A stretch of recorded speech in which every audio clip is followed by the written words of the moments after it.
Okay, hi everybody. So thanks very much for coming along today.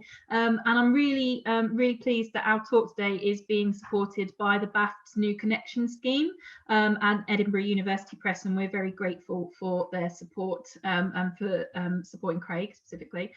So Craig Ian Mann is a lecturer at Sheffield Hallam University in Film and Media Studies. Craig's first monograph, Phases of the Moon, A Cultural History of the Werewolf Film, was published last year with Edinburgh University Press. And Craig's published widely in journals and edited collections. And he's also the co-organiser of the Fear 2000 conference series on contemporary horror media at Sheffield Hallam as well, which is a fantastic event. Craig's currently in the early stages of a new monograph on alien invasion movies in the 1980s, which is the topic of his talk today. So I'm going to say welcome, Craig, and I'm going to turn my camera and mic off and hand over to you. All right? Thank you very much. Cheers. Thanks. Okay, let's get this up for a start. Hello, folks. So a few things just to mention before I get started. If you were at the Genre Nostalgia conference back in January, the paper that I gave there, if you saw it, was a sort of earlier and shorter version of this. So if you experience feelings of deja vu, please just bear with me. The second thing to say is that my internet connection is notoriously unstable. So if I get that horrible robot voice that either speeds up or slows down, then I apologize for that. And again, just bear with me. And the third thing to say is that I'm just going to drop in the chat links to the 3 clips that I'm going to use during this talk. So I'll just let you know which one to click and when. It's worth saying up front that this talk is part of a new research project. So at this point, I'm still in the stage of kind of throwing ideas around and firming up the kind of shape and scope of the thing. So that's really just a way of saying that I'm more than open to feedback. I'm looking forward to any questions or comments you might have at the end. Eventually, what I'm presenting to you here will become my second monograph, which Laura has mentioned, a book that shares its title with this presentation. So Take Me to Your Leader, Alien Invasion Films in the Reagan Era. And that's under contract with Edinburgh University Press. So the overarching aim of that project is to study the resurgence of alien invasion narratives in the 80s and consider their social, cultural and political significance in Ronald Reagan's America. So the purpose of this presentation really is to discuss the basis of that project and explain why I think this is something that needs to be explored in more detail. So primarily what I'm going to be doing here is providing context for the invasion cycle in the 80s, digging into links with earlier invasion films, and using some case studies as specific examples of how invasion narratives function in this decade. So one thing to make clear immediately is that there is a significant resurgence of invasion films during the Reagan era. This is a major cycle, and I'd argue that the sheer volume of films released between 1980 and 1989 suggests something of a kind of cultural phenomenon that really needs to be explored in more detail.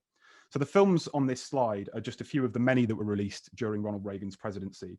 And they are all films in which extraterrestrial life comes to Earth with some kind of malevolent intent. And if you're a fan of genre cinema, I'm sure that you'll already be thinking of less obscure examples. So probably The Thing from 1982 and They Live from 1988, 2 films that are much better known and more frequently studied than the films on the last slide, largely due to the involvement of John Carpenter, a filmmaker who's often thought of as a kind of cult auteur. But actually, outside of these 2 films that you can see in front of you here, which have both been the subject of multiple articles, book chapters, even monographs, there's a surprising lack of research on this subject.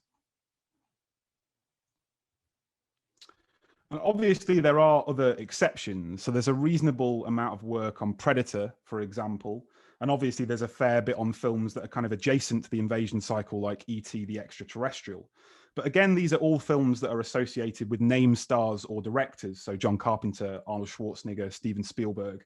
So one thing I want to emphasize immediately is that the big hitters that we've all heard of are just a handful of films amongst many, really.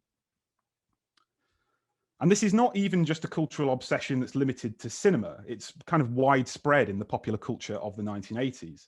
So to give just a few examples, we only need to look at the enormous success of arcade games like Space Invaders and Phoenix, or the television show V, which concentrates on a particularly insidious invasion of Earth by an ostensibly well-meaning group of aliens who are nicknamed the Visitors. By 1987, Stephen King had explored the invasion theme in his best-selling book, The Tommyknockers, in which a UFO is found to be buried in the woods outside of a quiet town in Maine and slowly starts to spread its influence over anyone who goes anywhere near it. And another bestseller of 1987 was Whitley Strieber's Communion, the horror author's supposedly non-fiction account of his own abduction by the grey aliens that have now become so kind of ubiquitous in popular culture. By 1989, that had been adapted into a much less successful film featuring one of the most bizarre Christopher Walken performances that you will ever see. Even two of the most popular sitcoms of the 80s featured aliens. So we've got Mork and Mindy, which was a science fiction spin-off of Happy Days that ran until 1982, in which a young woman comes to share her apartment with an eccentric extraterrestrial, and Alf, or Alien Life Form, which ran from 1986 to 1990 and stars a foul-mouthed cat-eating alien who moves in with an all-American family after he crashes his ship into their shed. Despite this clear obsession with aliens, this theme has been overlooked in scholarship on science fiction of the decade, and in some cases has actually been actively downplayed. Though this is not to say that scholars haven't recognized the importance of science fiction more generally in the 80s. So in her book on Science Fiction Cinema, Christine Cornier states, in the late 1970s and early 1980s, the late 1970s and early 1980s saw a popular rebirth in the science fiction film in America, leading to the genre's market dominance in the decades to follow. However, she doesn't address the resurgence of alien invasion films in her chapter on the 1980s. So instead, she focuses on two other cycles that arose during that decade. So family films, as typified by those movies that we associate with George Lucas and Steven Spielberg, like Star Wars and E.T., and cyborg movies like The Terminator and RoboCop. So I should say that Cornier does dedicate a section of a later chapter to analysing several 1980s films featuring aliens, including Enemy Mine from 1985, Predator from 1987, and Alien Nation from 1988. She discusses these movies as allegories for race relations in Ronald Reagan's America, examples of what she calls a kind of conspicuous allegory that she suggests was more common to science fiction films in the 60s and the 70s.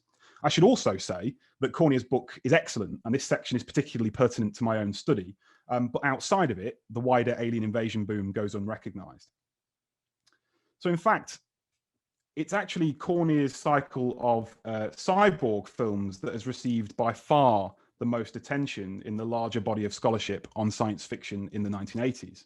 So all of the books that you can see here on this slide contain a huge amount of content on android movies like Blade Runner, The Terminator, and RoboCop, but essentially nothing on the alien invasion films that were being released alongside them. So Liquid Metal in particular dedicates most of its content on 1980s movies to robots and cyborgs, while films featuring aliens are largely contained to a section on the 1950s.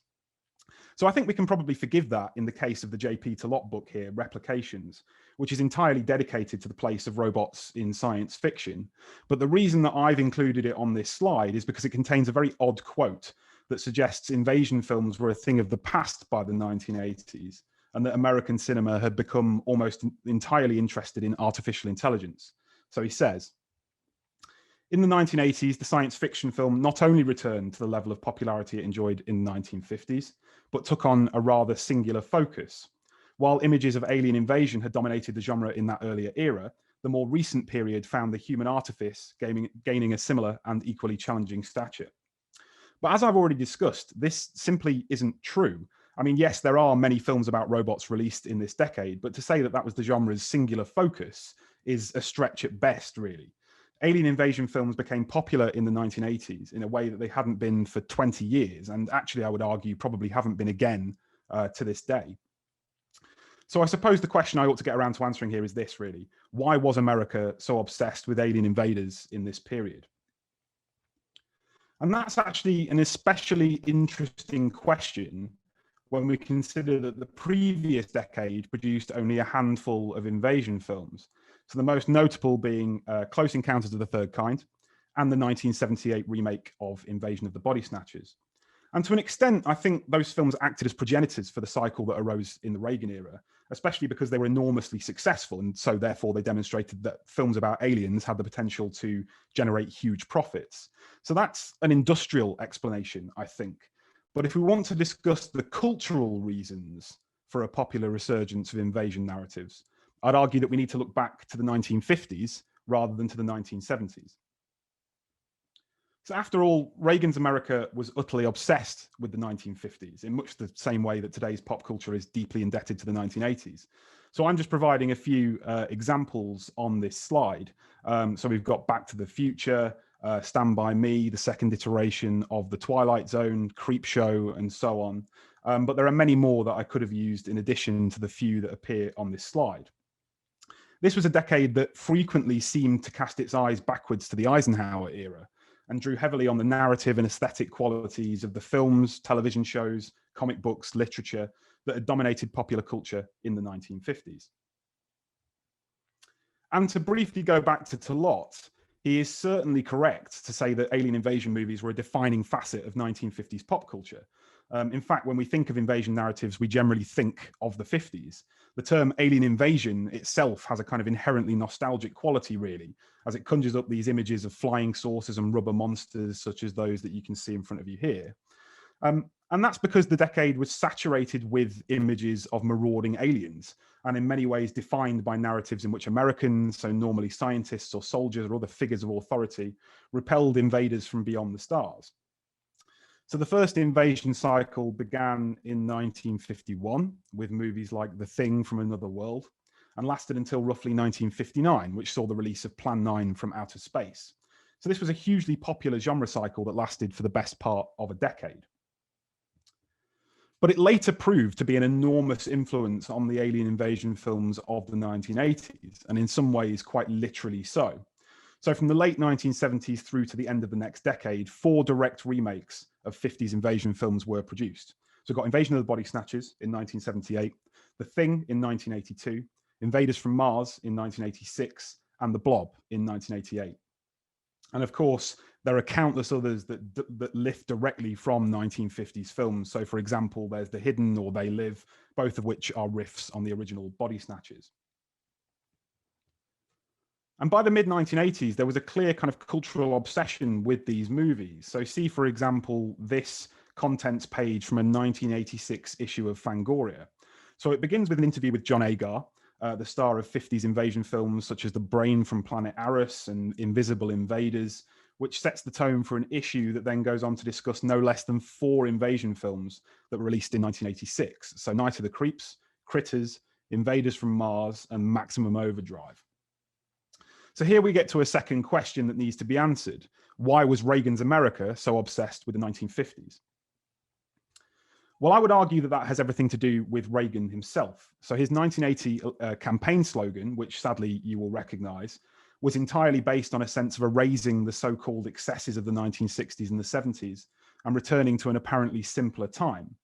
Of course, Reagan himself was heavily identified with the 50s due to his acting career, and his policies also recalled that earlier decade in line with the rise of the New Right, a conservative movement that supported Ronald Reagan's election campaign.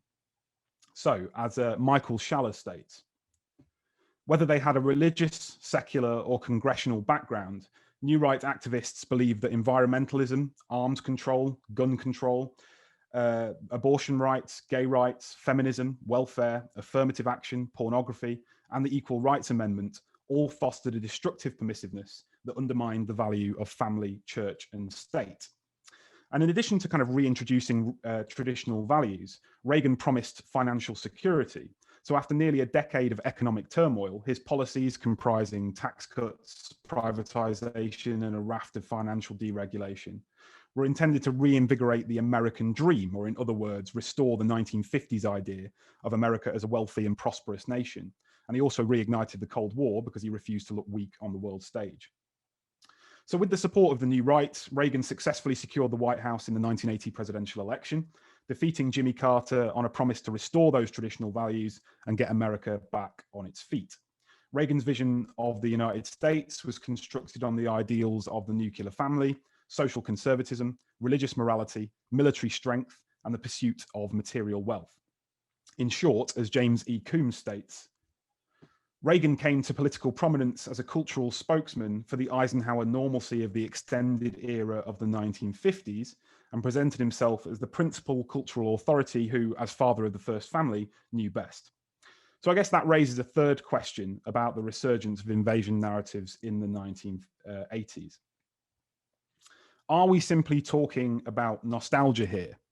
So as we'll all be aware, in the last few years, this same debate has been raging around things like Stranger Things, Ready Player One, and any number of other films and television shows that borrow narratives or aesthetics common to the 1980s.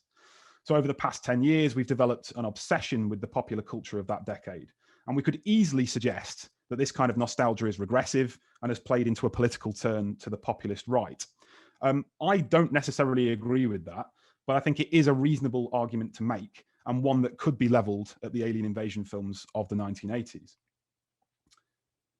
After all, you might already be aware that the science fiction films of the 1950s are often considered to be very politically conservative, inherently linked to Cold War paranoia that came with the dropping of the atomic bomb on Hiroshima and Nagasaki in 1945, the rise of the USSR as a superpower, and the onset of the Second Red Scare, or a renewed wave of anti-communist paranoia in the post-war United States. Scholars such as Patrick Luciano, Peter Biskind, and Cindy Hendershot have argued that science fiction helped the American public to come to terms with fears of nuclear annihilation and communist infiltration by playing out scenarios in which the nation comes under threat from giant monsters, irradiated insects, or for our purposes, alien invaders. So Andrew Tudor provides quite a neat summary of those readings in his essay, Why Horror, where he says, "It is common to examine 1950s SF horror films in terms of an interlinked cluster of themes, including the threat of alien invasion, the risks of nuclear power, and the roles of science and scientists. Typically, it is argued that such films articulate distinctive American fears, apparent in both the public discourse and the private lives of the period. Alien invasions were a particularly ubiquitous theme, and that's perhaps due to the sudden explosion of UFO sightings that occurred in the late 1940s and early 1950s. So as sightings dramatically increased and continued to receive national press coverage, they fueled the nation's fears of infiltration or outright invasion by foreign agents, and the flying saucer became a perfect metaphor through which to communicate that paranoia. Perhaps not surprisingly then, invasion movies have often been considered to be Cold War texts that express a fear of communist invasion and the erosion of the so-called American way of life. Again, I don't necessarily agree. I think there are plenty of films that take a far more progressive approach to the alien invasion theme. But suffice it to say that many of these films have been considered to express the dominant ideology of the 1950s. So the three movies here, for example, you've got Invaders from Mars from 1953, Invasion of the Body Snatchers from 1956, and It Conquered the World from 1956 also. All feature aliens that hijack human minds and could easily be interpreted as articulations of America's anti-communist paranoia. Invasion films like the movies on this slide remained popular until the dawn of the 1960s. But as America moved into a new decade, the never-ending Cold War became a simple fact of life, and public attention turned to the sort of real-life space race, their popularity quickly waned. So invasion stories were mainstays of shows like The Twilight Zone and The Outer Limits, but they were no longer popular on the big screen. So we might say that the sudden resurgence of these films in the 1980s is quite politically suspect. We could easily consider them to be nostalgia films in the sense meant by Frederick Jameson in his book Postmodernism, or the Cultural Logic of Late Capitalism. So basically movies that rehash an older cultural form to turn a profit and present a kind of rose-tinted vision of a time long past. Or, in the words of Jay Hoberman in his book on specifically on Reaganite cinema, we might consider them to be symptomatic of a culture in which, thanks to cinema and television, the past had become a collection of images readily evoked by outmoded styles of consumption, discarded fashions, and obsolete attitudes, in which popular cinema was not only reassuring but regressive. So, is that true? Well, my short answer to that question is no. And in fact, I'd say they satirized that larger cultural obsession with the 50s. The first example I would use to combat that idea that these movies are just kind of nostalgia films is They Live, which owes everything to 1950s infiltration narratives and particularly to Invasion of the Body Snatchers. So it concentrates on a working class everyman who discovers that Earth has been invaded by aliens who are hiding in plain sight. But these aliens are certainly not metaphors for communist invaders. They are venture capitalists. So they control the human race with subliminal advertising, driving them to work, spend, and sustain the economy for the alien elite. It's really impossible to read this as a straightforwardly nostalgic film in the Jameson sense of the word. It does lift narrative and aesthetic elements from earlier films, but then it uses them to attack Reagan's values. And of course, I'm not the first person to say that. And even Hoberman acknowledges the left-leaning politics of They Live, which was not only anti-Reagan, but also very popular and extremely profitable. However, he argues that it's the exception rather than the rule, and goes on to say, They Live quickly faded, as did the sort of topical metaphoric genre film it represented. The problem with Hoberman's argument really is that They Live is not the only exception. So, for example, we can read another 1980s film, The Hidden, in exactly the same way. So in The Hidden, a body-snatching alien parasite jumps from person to person, looking for nothing but short-term gratification. It loves cash, fast cars, loud music, and expensive electronics. So I'm going to show you a short clip now to illustrate this, which shows what happens when the alien gets its eyes on a Ferrari. So that is clip 1 down in the chat there, and I'll give you a couple of minutes to watch that. Okay, hopefully you've had a chance to watch that clip. So as you can see, this is an alien that really isn't interested in anything except for wealth, power, and status. It's essentially an extraterrestrial yuppie. And eventually it sees the opportunity to increase its power by jumping into the body of a presidential candidate. So it's quite difficult to read these films as being politically regressive. In fact, I would say that this is true for the vast majority of the 1980s cycle. These films do borrow a cultural form associated with the conservative 1950s, but they often do so in order to satirize and critique Reagan's atavistic policies and that back to basics rhetoric. And to evidence that point further, I'm going to briefly discuss 3 of the 1980s invasion films that are most likely to be considered straightforwardly nostalgic, because all 3 of them have an explicit narrative connection to the 1950s. But rather than kind of lionizing the 50s as a golden age, they viciously satirize this apparently simpler time to indict rather than to embrace the pervading nostalgia of the Reagan era. So those films, as you can see here, are Strange Invaders, The Visitants, and Night of the Creeps. So we'll start with Strange Invaders, which was released in 1983. The film opens in 1958 and immediately presents us with idealized images of small town America. So the first scene takes place in Centerville, Illinois, a quaint community filled with large detached houses, carefully tended gardens, and mom and pop diners. It is, in short, an inherently nostalgic vision of 1950s Americana. But importantly, it's also one we're not supposed to take seriously, because our reading of these images is guided by a satirical text crawl that dominates the image and lampoons the kind of rose-tinted vision of the 1950s that conservatives embraced 30 years later. So it reads, "It was a simple time of Eisenhower, twin beds, and Elvis from the waist up, a safe, quiet moment in history. As a matter of fact, except for the communists and rock and roll, there was not much to fear, not much at all until that night." And what happens on that night is that in a nod to Invasion of the Body Snatchers, Centerville is invaded by alien shapeshifters who replace all of the town's inhabitants. The rest of the film takes place 25 years later, when a university lecturer visits the town in search of his missing ex-wife. When he arrives in Centerville, he finds that it's not changed at all since 1958. The buildings, the people, the cars, everything has been frozen in time. But it soon becomes clear that this is only a facsimile of that apparently idyllic decade. Underneath the town's picturesque facade, every single one of its residents is an otherworldly invader with an insidious agenda, something that's made clear when they quite literally tear their skin off to reveal their true appearance, which looks something like this. So Centerville then is a metaphor for Reagan's America. Just as Reagan used a reassuring but ultimately false memory of the 1950s to usher in a new age of right-wing conservatism, this is a town that seems perfect from the outside.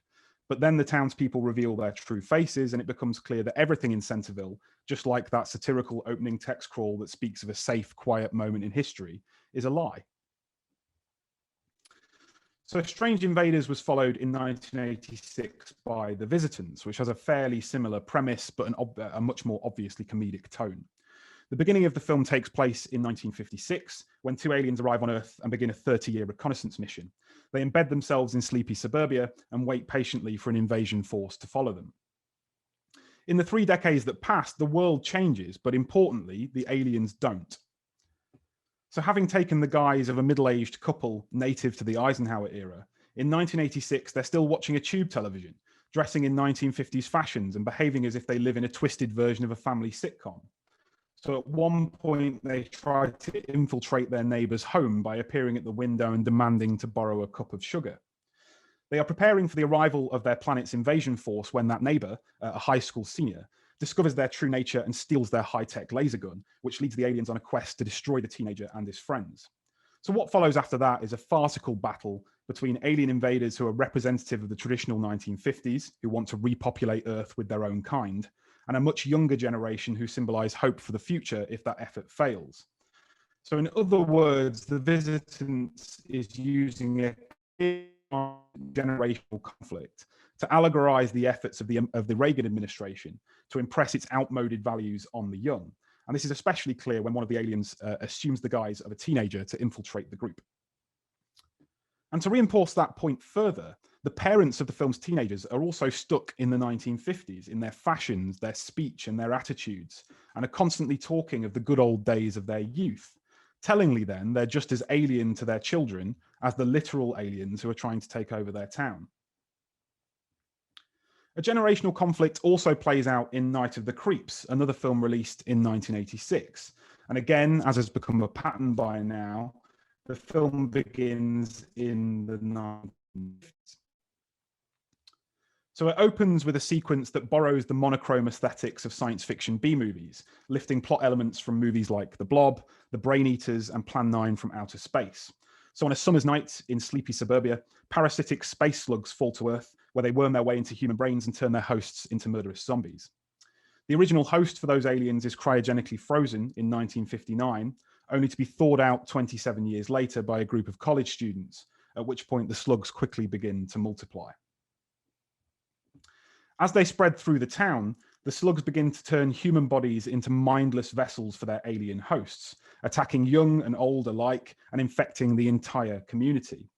The fact that these mind-controlling creatures are safely contained in 1959, only to be unleashed again in the mid-1980s, is a particularly potent metaphor for the insidious return of conservative ideology under Ronald Reagan. And to ensure that that commentary isn't missed, one elderly victim is killed in her home while a film originally released in 1959, Plan 9 from Outer Space, plays on television. Her death is set to the kind of eerie sound of the theremin. And to clearly connect Night of the Creeps with The Visitants, its final scenes literalize that generational conflict as a group of college kids are forced to stage a final showdown with these alien invaders within the walls of a fraternity house. In fact, the only central character who was even alive during the 1950s is a grizzled police detective. Although he helps to repel the invaders, he's another relic of the past, and so perhaps inevitably he's dead before the end of the film. So all three of these narratives concentrate on an alien menace that arrives on Earth in the 1950s before going on to wreak havoc 30 years later. And in doing so, they clearly indict Reagan's desire to turn back the clock. If we return to that earlier question, then, these are definitely not nostalgia films in the Jameson sense. I would say they are much better understood really as post or critical nostalgia films, or examples of what Bernice Murphy refers to as the anti-nostalgia films of the 1980s.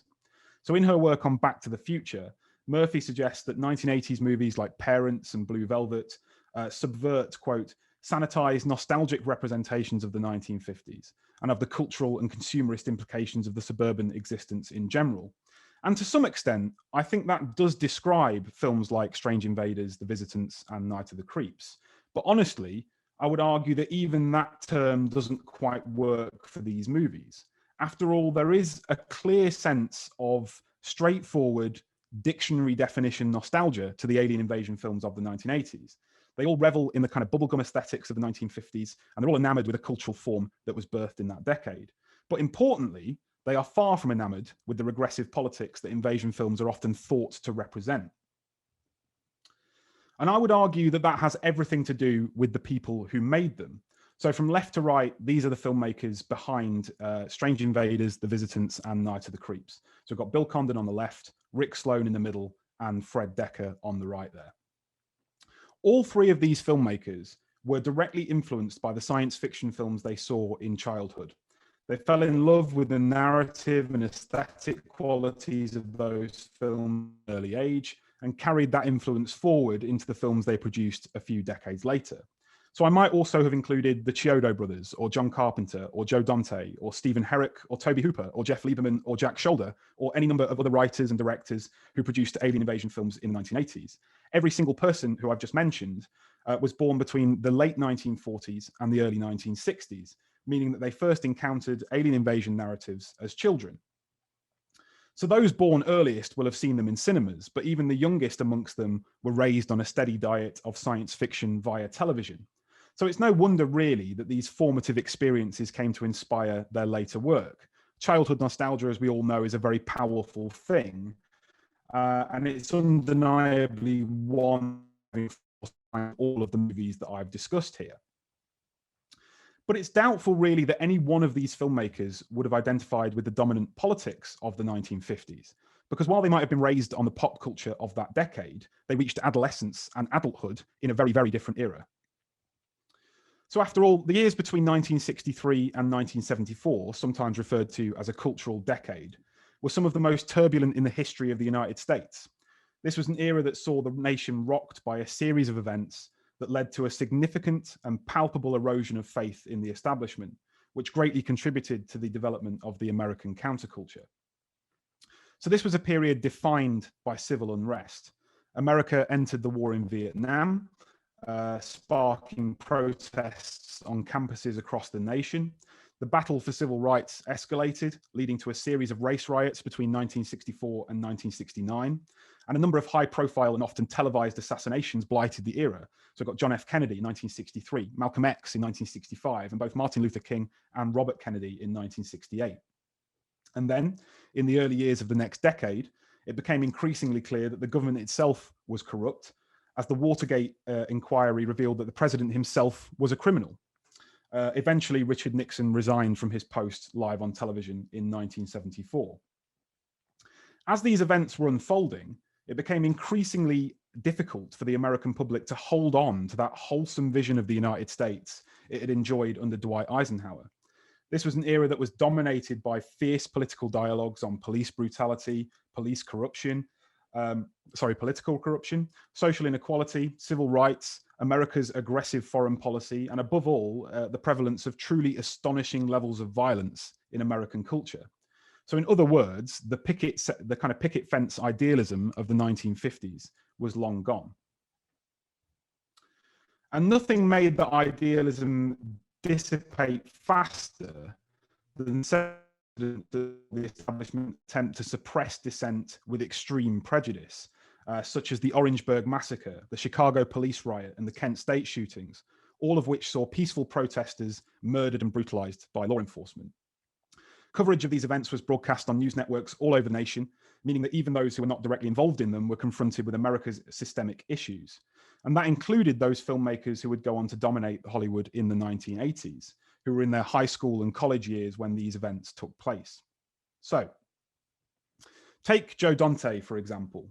So Dante is the director of films like Gremlins, Inner Space, and The Burbs, and frequently worked with Steven Spielberg's production company Amblin throughout the 1980s and the 1990s. He also made his own contribution to the Alien cycle in the 80s as well, a film called Explorers, which was released in 1985. So Dante is ostensibly the director of a number of family-friendly films, but his movies are also deeply satirical and even subversive, and often take barbed swipes at the underpinning values of American culture. So Gremlins is an attack on consumerism, for example. Inner Space takes aim at militarism and corporate greed. And The Burbs is a satirical vision of the prejudice and intolerance that often lies just beneath the surface of quiet suburban communities. So while Dante might openly count 1950s movies like It Came From Beneath the Sea amongst his favorite films, he certainly wasn't interested in making movies that reinforced the politics of that decade. And in fact, he remembers the exact moment when he began to reject the dominant ideology of the United States. So in 2017, Dante appeared on Mick Garris's Postmortem podcast in an episode dedicated to the politics of horror cinema. In describing his own political awakening, he says, "I was completely unpolitical until the Chicago police riot in 1968, when I, like many people watching their television, became radicalized. I mean, they were beating people to death." In fact, it was in the same year that he became, in his own words, radicalized, that Dante produced The Movie Orgy, a 5-hour compilation piece that is entirely made up of clips from films, television shows, game shows, commercials, cartoons, and propaganda movies, all of which were produced during the 1950s or the very early 1960s. And in some ways, it's a reverent celebration of American pop culture, one that's structured around lengthy clips from movies like Attack of the 50-Foot Woman and Earth versus the Flying Saucers. But while it celebrates the pop culture of the 1950s, it viciously lampoons its politics. So, for example, Dante includes several genuinely shocking clips designed to illustrate the racism, homophobia, misogyny, and general bigotry that has long blighted the United States. At one point, he splices together a commercial for a dog training service with a military recruitment video. And later, he intercuts footage of a young Richard Nixon with clips from 1950s comedies, so that the future president of the United States is being heckled by the likes of Lou Costello and Groucho Marx. As the movie orgy reaches its climax, it descends into a mashup of science fiction movie endings, in which monsters from aliens to giants to plagues of mutant locusts destroy American cities in a metaphorical dismantling of everything that the nation stands for. So perhaps not surprisingly, the movie orgy was a hit with the counterculture, and it toured college campuses throughout the 1960s and the 1970s. And like the alien invasion movies of the 80s, it works in two ways. It's both a non-stop compilation of baby boomer pop culture, and it's a vicious critique of the social and political circumstances that produced it. So Dante later went on to make Explorers in 1985, which actually has more in common with the movie orgy than most people would know, partially because it doesn't seem like it would, and partially because the movie orgy is one big copyright infringement, and so it's not widely available. The plot of Explorers is actually kind of complicated, so I'm going to show you the theatrical trailer instead, which will explain it better than I can, and we'll pick up after that. So that's the second clip down in the chat there. Okay, so as you can see from the trailer, Explorers is about you junkyard spaceship to get out of American suburbia. What the trailer doesn't show you is that one of the boys is living in abject poverty with an abusive father, and that all three of them have distant and uncaring parents. So the film's critique of Reagan's America is immediately apparent at its outset. Its protagonists are deeply desperate to escape, so much so that they name their ship the Thunder Road in reference to Bruce Springsteen's song of the same name, which ends with the lyrics, "This is a town full of losers, and I'm pulling out of here to win." The boys then take the Thunder Road out into space and discover that the designs for their ship were sent to them by an advanced alien race. An alien race, it turns out, who have actively avoided visiting Earth. And that's because their understanding of our culture comes from picking up television and radio transmissions. So their knowledge of Earth is entirely formed from something that looks almost exactly like the movie orgy. It's a garbled compilation of sounds and images that, because of the time that it's taken to reach them, is almost entirely from the 1950s. So when one of the boys asks the aliens why they haven't visited us, they reply, "We know what they do to people like us down there." And what follows after that is a compilation of clips from science fiction movies that paint us as a violent, intolerant, and warlike species that simply destroys anything that we don't understand. So Explorers is fairly representative of the 1980s cycle as a whole. It shows a deep love for the popular culture of the 1950s, but it stringently rejects those conservative politics. Okay, so what I've just run through is essentially the basis for the first two chapters of my book. So to finish off, I'm going to give an indication of how I'm going to divide up the research going forward and talk a bit about the chapter that I'm currently working on. So I would argue that the alien invasion films of the 80s can be organized into 6 broad categories, depending on what reason extraterrestrials have for visiting our planet.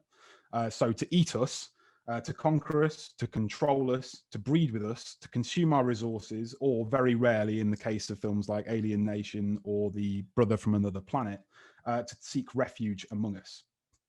All 6 of these categories are extremely interesting, and I want to explore all of them as part of the eventual monograph.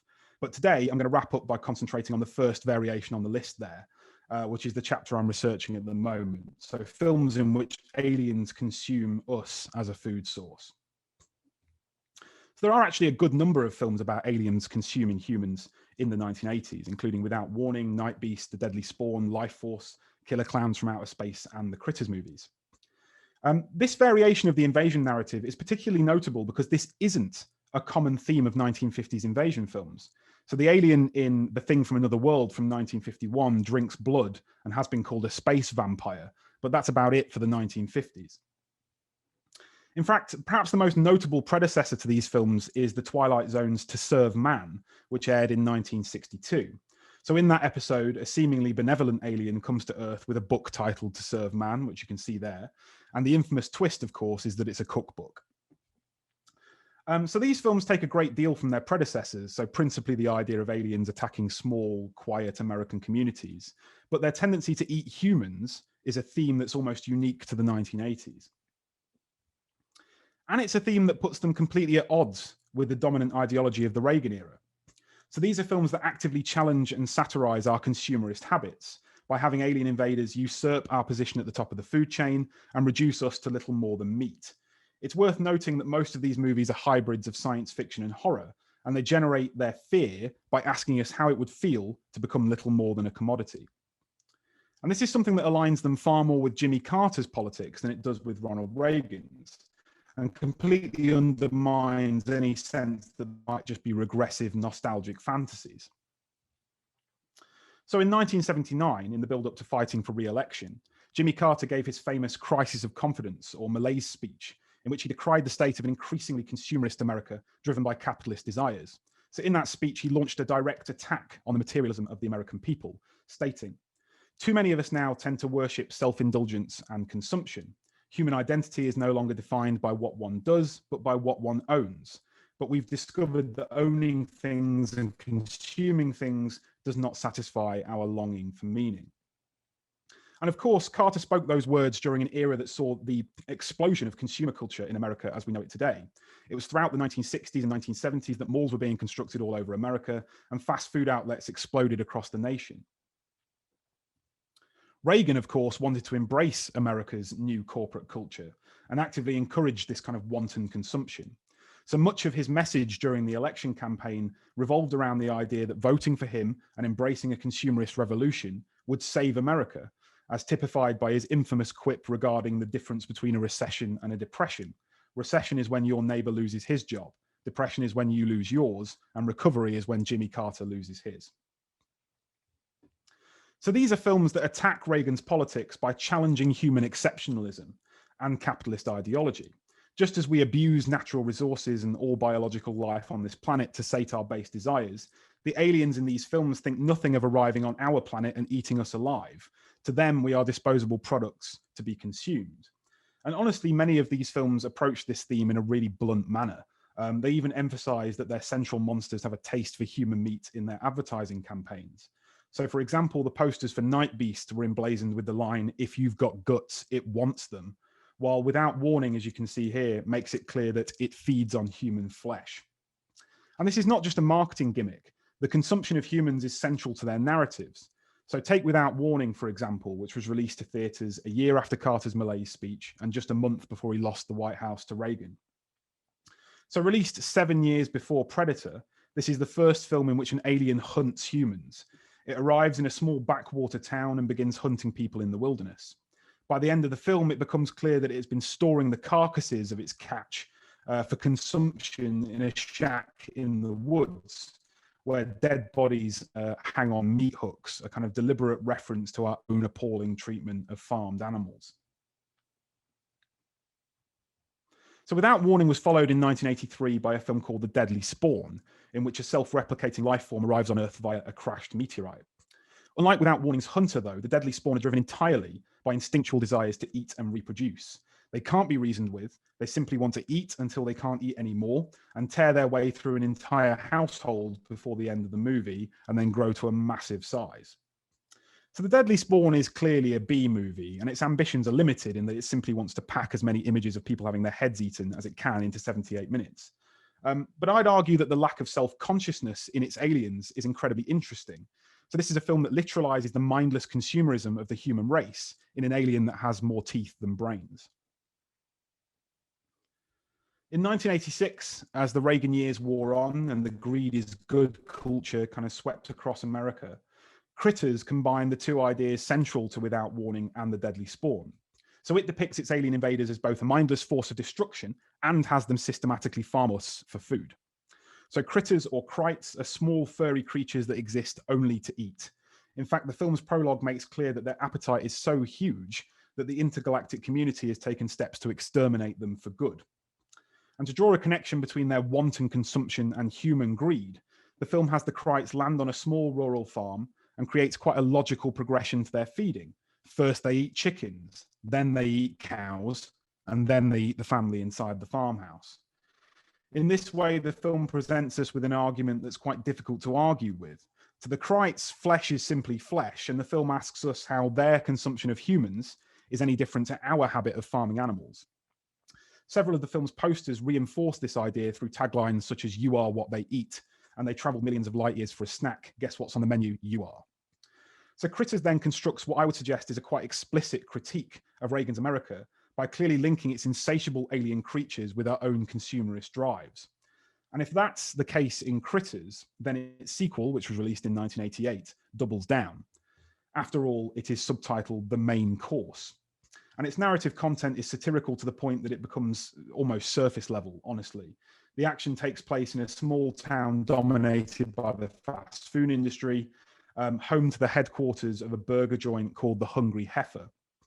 And while the townspeople munch their burgers, the krites set about eating them, at one point attacking the patrons of the Hungry Heifer in a scene that finally makes completely clear that the carnivorous aliens of 1980s cinema are essentially us. So to illustrate and effectively to wrap up, because we're gonna finish in a second, I'm just going to show you the aftermath of that attack where the krites are stuffing their faces with fast food. So we'll be back just after this. Okay, so I think that's as good a place as any to call it a day. But first, I should give a brief nod to another 1988 movie, Killer Clowns from Outer Space, in which clown-like aliens come to Earth for the sole purpose of turning us into cotton candy before storing us into what is essentially a very, very colourful meat locker, which you can see here. All right, I think that's, I hope, given a decent overview of the project. So I'll wrap it up there, and thank you very much for listening. Cheers.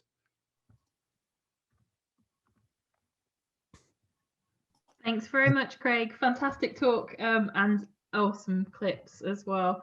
I particularly enjoyed that the all-you-can-eat buffet in Critters 2 is $2.79, which seems like an absolute bargain to me, even for the era. Okay, I'd like to open this up to questions, please. Happily take questions in the chat, or you can put your hand up or just turn your camera on, whatever you would like to do. Somebody kick us off. The awkward first question, wait. Well done, Andrew. Good volunteering. I like the balance you've drawn out here.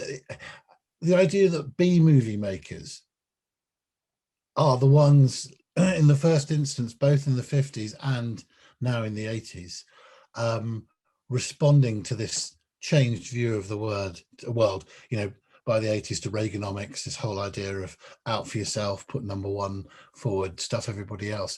And that's a very interesting connection, because one watches 30 years apart, two lots of low budget movies, but they're still remarkable, despite the fact that they are not really yet anywhere near the mainstream.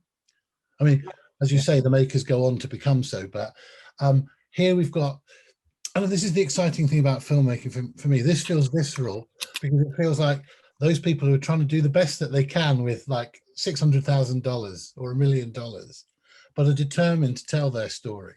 Yeah. And we do get that underpinnings. It is reflecting society. There's no question. I think you put that extremely, extremely well. I'd like to know, what's our 2010 equivalent? Because I can't find that parallel.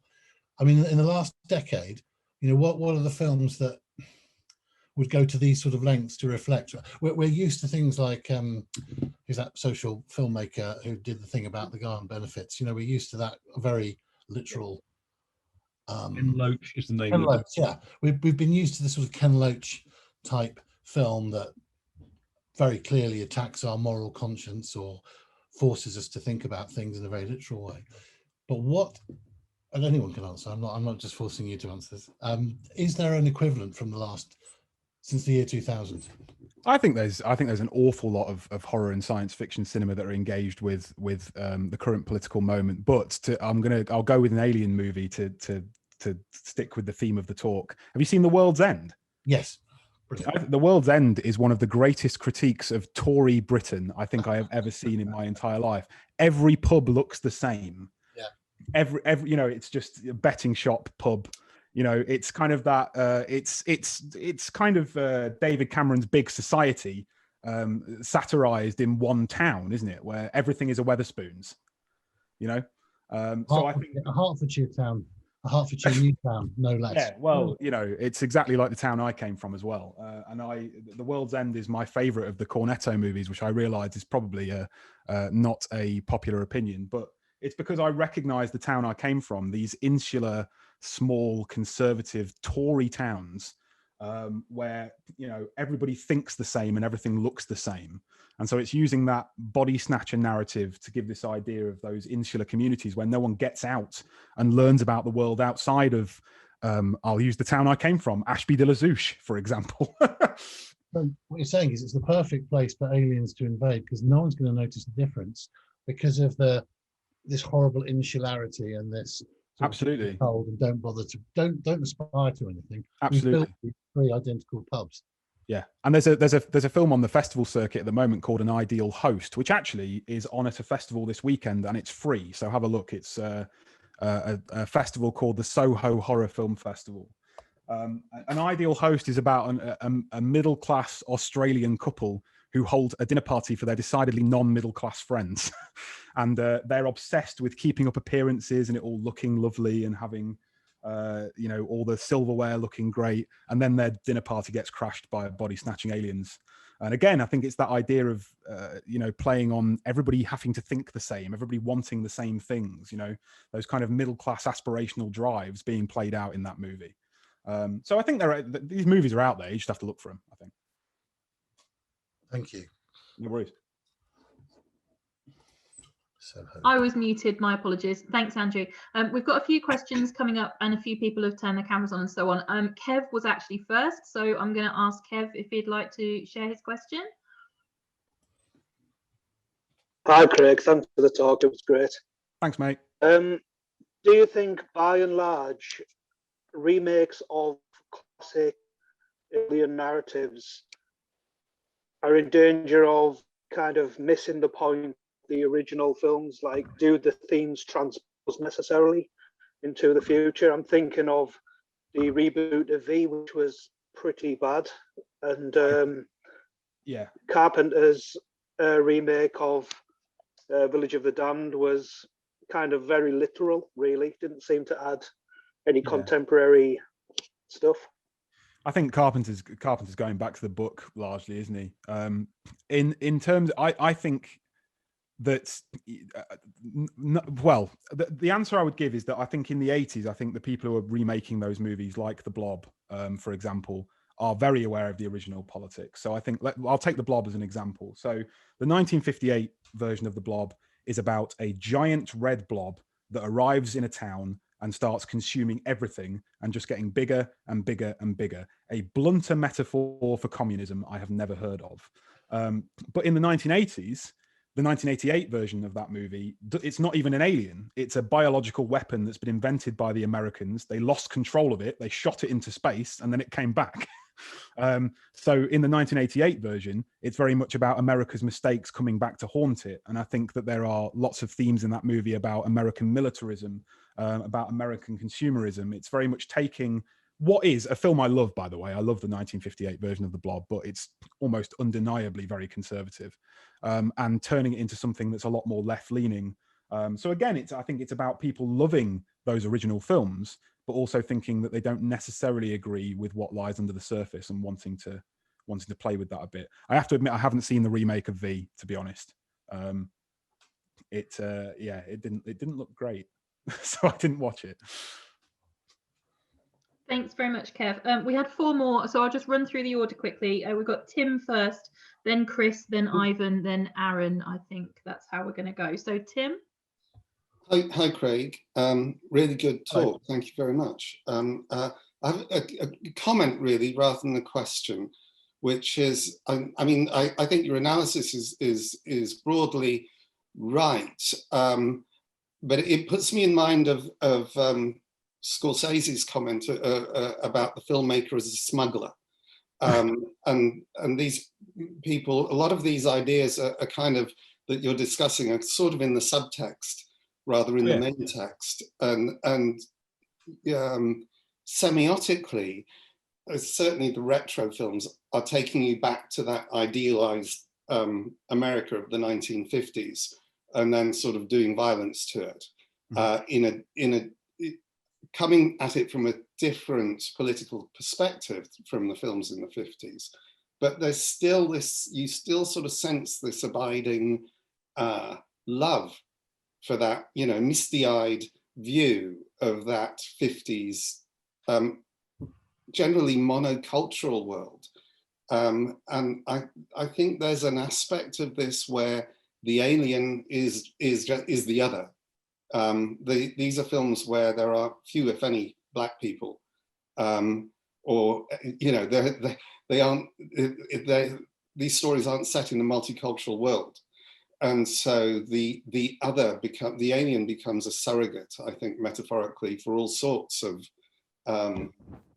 cultural challenges to a monocultural world that was starting to emerge strongly in the 1980s. I think there are films that address that in the 80s, though. So there's Alien Nation, for example, in which an entire alien species comes to Earth seeking refuge, and they are subject to prejudice and racism. And the film is about the first alien who's able to join the police force. So that is a film very much about race relations in Reagan's America. There's also The Brother from Another Planet, for example, which is the most obvious example of an alien who comes to Earth and kind of is confronted with that kind of racism and prejudice. And people have talked about Predator in that sense as well, but I'm not sure I agree with that. I think Predator is perhaps about something a little bit different. I think Predator is about foreign policy more than it is anything else. But I think there are films that address those issues, John Carpenter's Starman as well, about the alien being something other that people are scared of and intolerant towards. So I think there is a subsection of films very much that engage with that, and that will be one of the later chapters of the book, yeah. Thanks. Thank you, Tim. Chris, I think, had his camera on next. Hey guys, thank you very much, Craig, for this wonderful talk. It was absolutely fantastic and really it's definitely enriched my understanding of these movies. I think, like, using, you know, you mentioned Stranger Things at the beginning, and using that as a current example of a piece of media that looks back at the 80s, perhaps mainly on an aesthetic level more than anything else, but even so, do you think that the more obvious examples, like Stranger Things, of something that's looking back, you know, in the 30-year cycle, perhaps don't lend themselves as well to scrutiny because of how quickly they've recycled past excess rather than subverting it? So with regards to especially season 3 of Stranger Things, it really revels in the capitalist excess, you know, with the mall and stuff, and especially the little girl talking about how much she loves capitalism. But it doesn't do that. I think it doesn't tend to do that without a huge amount of critical subversion, or you know, at least a satiric take on it. I don't know. I think if you dig into it, I certainly don't think it's as conservative as a lot of people think it is. I mean, after all, the monster is underneath the mall, isn't it? So, true, but it's still a surrogate for the communist, like the Soviet threat. Definitely. I think season 3 is a lot more problematic than the first 2 seasons are, because it really wants to introduce that Red Dawn style Russian, basically, yeah, which really is problematic. But I think the first 2 series are not as certainly not as conservative as people say they are. I mean, I think especially when you look at the relationship between the kids and their parents, and the fact that there's that conversation between. It's been a while since I've watched Stranger Things, so all of the characters' names have dropped out of my head. There's Nancy, and what's the name of the other kid? Nancy and one of the other characters is having that conversation about how they desperately don't want to become their parents. They don't want to live on that cul-de-sac and live that nuclear family life. And they want to get out of that town. Again, it's about wanting to escape from these sort of insular small communities. So I think that is there in the first 2 seasons. And I think Will's family in particular is interesting because they're poor. And the fact that they're poor means they live literally on the edge of town, right? Everybody else lives in these kind of suburban cul-de-sacs, and Will's family lives almost out next to the woods, as if they want to ignore that there is a family there that is suffering and isn't doing as well in the capitalist system, you know? So I think those critiques of the 80s and kind of the translations to today are there. But I agree with you in that I think they have slid a little bit off the cliff in the 3rd season because it introduces so many of those Russian stereotypes, I think is the issue. But I do still think it's interesting that the monster is literally underneath them all. You know, like the temple of consumerism is built on a giant monster that wants to eat everybody. Like that's kind of interesting, you know. I would you say that is kind of, but that's drawing from kind of genre tropes and something that it's aspiring to recreate in a kind of tonal and aesthetic sense rather than any kind of political sensibility? Well, yeah, I mean, it's clearly borrowing from things like The Stuff and Chopping Mall and various other kind of consumerist movies of the 1980s. So, yeah, I don't know. Stranger Things, I was very much on the side of defending it until the 3rd season came along, which I enjoy, but the 3rd season, yeah, reveals that they are just reveling in a lot of those tropes, like your evil Russians everywhere, you know? Yeah, it's a little iffy. I know Ivan's having Wi-Fi difficulty, but has a question, so we'll try. Thanks very much, Chris. Ivan? I think Ivan asked his question a little bit further up, didn't he? Yes, but he's here. Oh, I'm okay. here, yeah. Hello. Yeah, I can't remember what my question was, and I can't say it. I think it was along the lines of you've divided up the 80s sci-fi invasion films into categories, but I was wondering if there's examples of films along the lines of the 50s Day the Earth Stood Still, where the aliens are really coming to give us a moral warning, and I couldn't think of any. I think Chris put Morons from Outer Space, which kind of fits the bill. Well, there's a really obvious one, which is The Abyss. Oh yeah, of course. Where you've got aliens that are living underneath the ocean who are entirely here to tell us not to nuke ourselves into oblivion. Yeah, of course. The Abyss is kind of an outlier. I think it doesn't really fit into the larger patterns of the decade, but it will be something that I'll be talking about a little bit. I'm going to do a chapter on alien invasion. Well, alien movies, because I guess then it is a kind of invasion, but it's a benevolent invasion, right? I'm going to be doing a chapter that is very specifically about war and the Cold War, things like The Last Starfighter and stuff like that. And I think The Abyss will play into that. But in terms of films where aliens have come to warn us not to blow ourselves off the face of the earth, The Abyss is the one that immediately comes to mind. Yeah. Yeah, because of course one of the big things about the Reagan era was that threat of nuclear destruction was, you know, that was always in the background, you know, kind of constant in my head as a teenager. I suppose, and the other thing, and it's a kind of obvious question, but and probably too early to answer, but are you aware of a similar kind of response to the Trump era? Certainly not in alien invasion films. No. The alien invasion films that were released in the 2010s are very, very, very militaristic, and I think quite heavily revolve around, you know, the war on terror and all that kind of stuff, and American exceptionalism and things like Battleship, which is, you know, and I know Shelley's here, and I know that Shelley really enjoys these big blockbuster alien movies, and I love them too. But they are politically quite suspect, it has to be said. So in terms of the more subversive stuff, I think there's movies to be found, low budget B movies basically. But in terms of the more mainstream stuff, no, I don't think so. Yeah, I wonder if that's still to come actually. But, yeah, perhaps so. I mean, there will be. I think these things come in cycles, and there will be another alien invasion cycle at some point. It's just waiting for it to come, I guess. I look forward to it.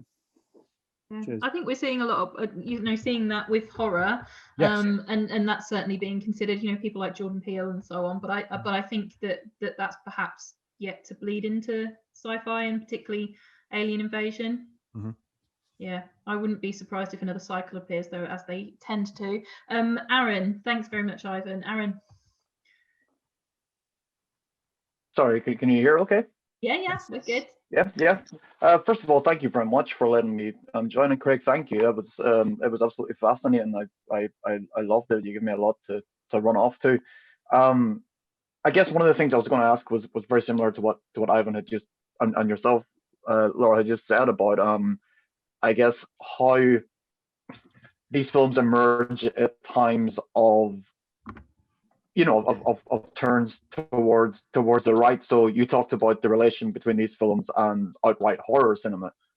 So throughout the 80s, you had this going on, and then in the early 2000s, you had the so-called torture porn cycle, which often was very, very critical of what was happening. And then now you've got things like Get Out and so on and so forth. But I was wondering what you then thought about the likes of, say, Independence Day and things like this, and if you would be discussing, how it changes at times of, I guess slightly as things shift less from the right, I guess, how the films respond to that.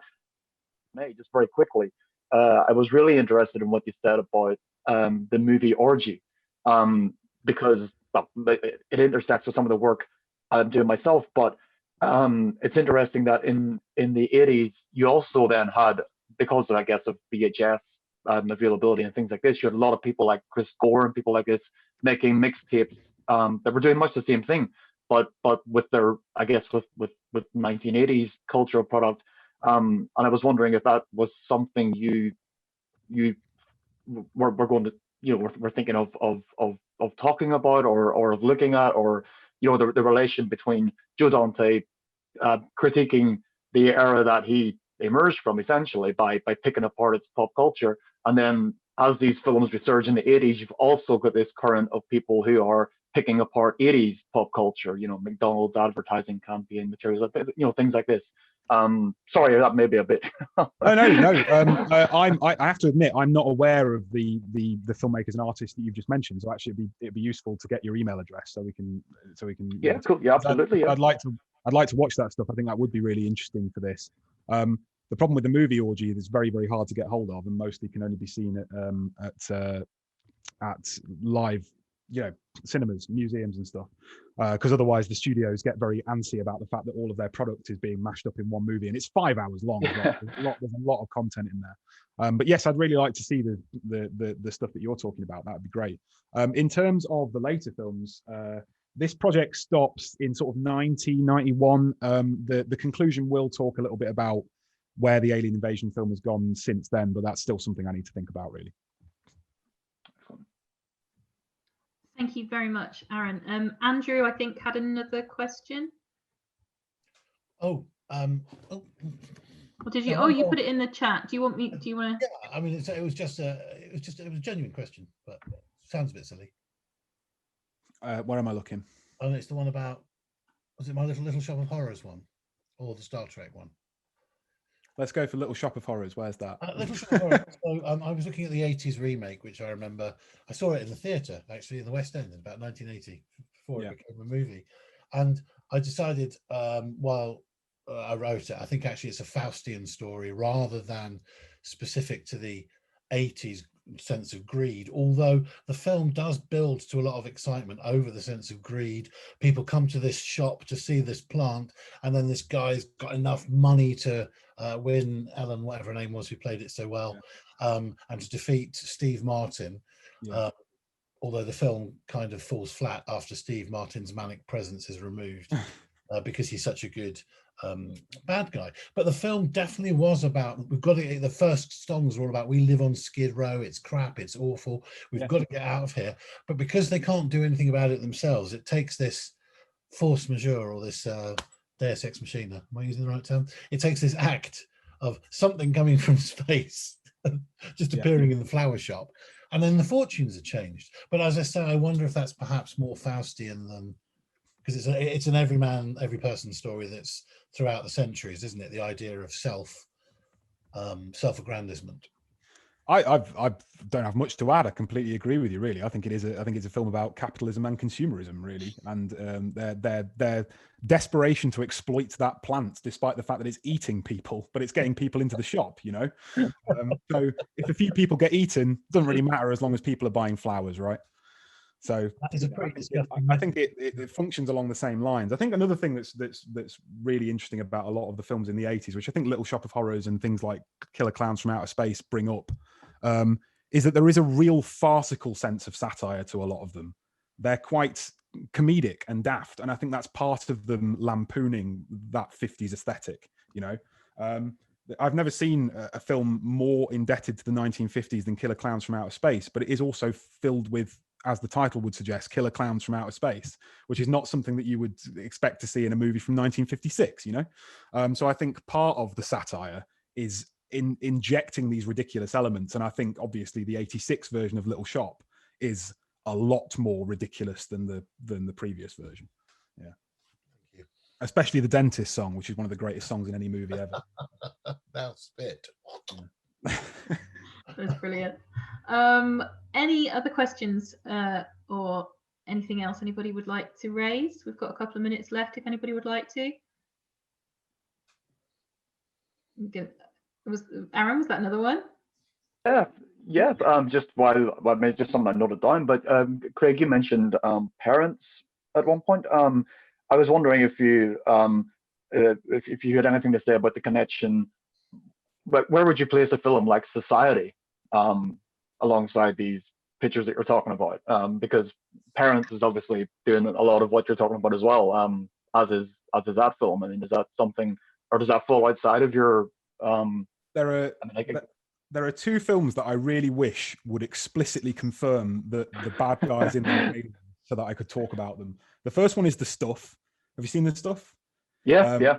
So in The Stuff, of course, stuff comes bubbling up it comes bubbling up from under the ground, and I think at the beginning of the film, when the guy is leaning over and he finds it, and like the night sky is pictured behind him, I think there's a lot of suggestions there that thing fell from space, but that's never confirmed, and so I probably can't talk about it in the book without stretching things too much. And the other one is Society, and you know, where did that race of people come from? I mean, there's this suggestion that it's just an alternate kind of evolution, isn't there? I wish they were aliens so I could write about it. But Society is very heavily linked to the sort of things I'm covering in this book. I'm basically interested in the horror and science fiction of the Reagan era in general. I think the 1980s is an incredibly maligned decade where you get so much scholarship that kind of talks about, oh, it's all just conservative and Reaganite and Spielbergian, which is a term I absolutely despise. And I think that's completely wrong. I think just as in any other decade, there are shades of political alignment in various films. And so, yeah, Society is a movie I'd love to write about, but it doesn't quite fit here. So, you know, maybe one day. And The Stuff. The only last thing, and again, thank you so much. The only last thing I would say is what a lot of the films you talk about.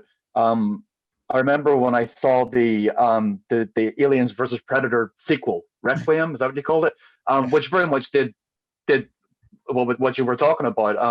But I guess in the way that Stranger Things is now doing it, where it was kind of, because it did have that kind of small town suburban feel initially, and then, you know, it balloons into this. Well, I don't really have a question about that, but it's just something. Although that does actually make me think that I'd like to rewatch the most recent version of The Predator, because that's written by Fred Decker, who wrote Night of the Creeps.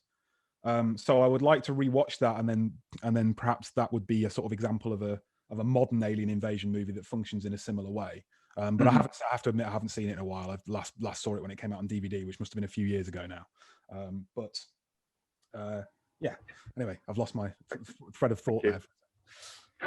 It's like a good point to wrap up then. I would like to thank Craig, and I'm sure all of our guests would like to do so as well.